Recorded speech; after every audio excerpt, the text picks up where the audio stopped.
Situado en la calle Álvarez Quintero número 18, encontramos la Casa Lastrucci, un edificio de viviendas al que se accede por un pequeño callejón que lo convierte en un bloque en esquina. Fue uno de los primeros edificios de viviendas construidos en la provincia y declaradamente racionalista en sus formas exteriores. Se entiende que el proyecto es en conjunto de Juan Talavera y Heredia y de Antonio Delgado Roig, dedicándose el primero al diseño de la fachada y el segundo actuando en el interior. A pesar de la imagen moderna de la fachada del edificio que estudiamos, el nombre de Juan Talavera evoca en Sevilla la arquitectura castiza y blanca de haciendas y cortijos, tales como el chalet en Villa Enrique o la hacienda Simón. Posiblemente es además el único arquitecto capaz de sostener una competencia de valores con la obra de Aníbal González, junto al que inicia su vida profesional como su delineante. En lo que respecta a Juan Talavera y Heredia, tras el paso por el modernismo y por el regionalismo neomudéjar, surge un nuevo regionalismo, el neobarroco. Juan Talavera irá cimentando su estilo al compás de estas etapas. Salvo en algunas experiencias racionalistas, como en el caso que nos ocupa, seguirá fiel a su concepto de arquitectura propia de la región hasta los últimos días de su carrera. La Casa Lastrucci fue encargada y patrocinada por don Carlos Llorente. Podría decirse que es un ejemplo puntual de contribución de la burguesía a la implantación del racionalismo en Sevilla. Durante este tiempo, Juan Talavera ha aceptado como colaborador a Antonio Delgado Roig, quien acaba de terminar sus estudios y proyectará las plantas del edificio. Este reparto explica una cierta incoherencia entre planta y alzado, presentándose una distribución interior de lo más convencional frente a una fachada muy moderna para la época. Antonio Delgado Roig proyecta las 4 plantas del edificio, una planta baja con locales comerciales y 3 plantas sucesivas con 2 viviendas por planta. Cada una alberga 3 habitaciones, baño, cocina, sala de estar y una zona de servicio con aseo. Suponemos que Juan Talavera quiso centrarse casi exclusivamente en proyectar una estética moderna del edificio, dejando el resto a su colaborador, quien desarrolló casi exclusivamente arquitectura regionalista durante su carrera. Lo que solemos plantearnos al contemplar esta fachada es cómo pudo un arquitecto regionalista, como era Juan Talavera, desempeñar un trabajo de tan gran calidad a la hora de proyectarla. Se hace lógico pensar que la fachada es fruto de una labor de investigación por parte del arquitecto sobre las obras realizadas por arquitectos como Erik Mendelsohn o José Liu Cerf, suposición que toma aún más sentido al saber que Delgado Roig era, junto a Gabriel Lupiáñez y José Sagastizábal, uno de los 3 únicos arquitectos en Sevilla que recibían la revista catalana Arquitectura Contemporánea del Catepac.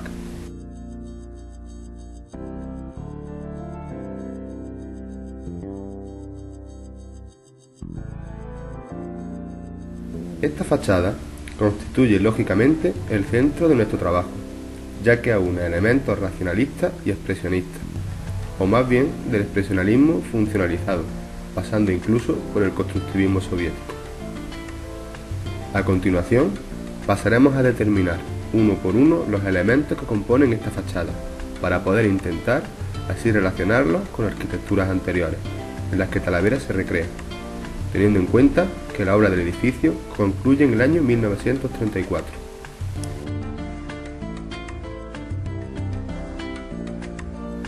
El primer elemento es la división de la fachada en franjas horizontales, elemento este identificable en gran parte de arquitectura racionalista de la época, como podría ser el edificio Capitol de Madrid, proyectado por Vicente Fed y Luis Martínez Fedrucci, cuya obra fue terminada en 1931, o el Hotel Gaylord de la misma ciudad, proyectado por Luis Blanco Soler y Rafael Bergamín.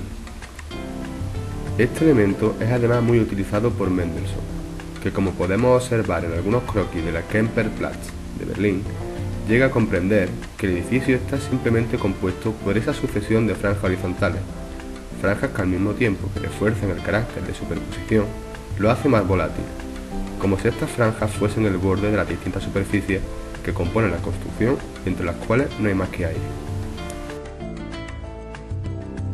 La originalidad de la fachada en este aspecto es la utilización que se hace de las ventanas que atraviesan las franjas horizontales.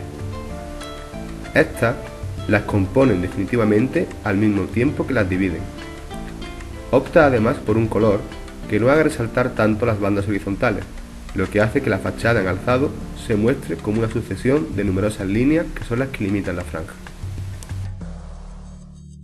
El segundo elemento a destacar es el abombamiento que sufre la fachada en su parte central, dividiéndola en tres partes.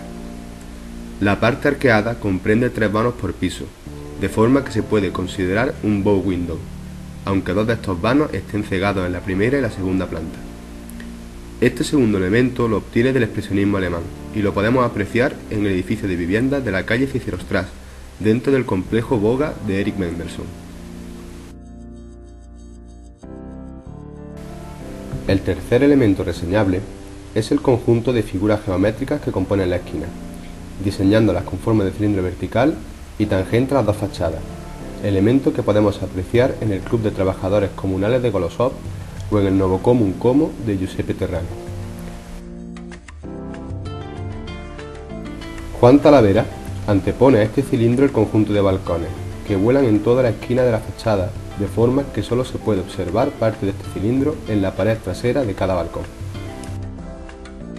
Este elemento, encargado de unir las dos fachadas de la casa, consigue que las líneas horizontales no pierdan su pureza, al no cortarlas bruscamente en ningún momento, y prolongándolas más allá del cilindro de la esquina, creando un espacio extra, que es el balcón de la habitación principal.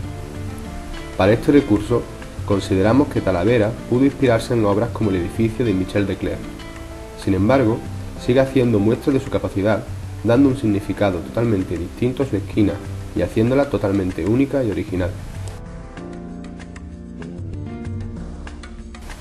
Queda aquí nuestro intento de descubrir en qué o dónde se esconde la poética de esta fachada, que consigue tanto con tan poco, que convierte al edificio de tercera planta y ático en una nube ocre, que simplemente reposa sobre las delgadas juntas de madera de los escaparates, y cuyas líneas se prolongan sin necesidad de extravagantes curvas, hasta el infinito, que se encuentra al fondo de un oscuro callejón.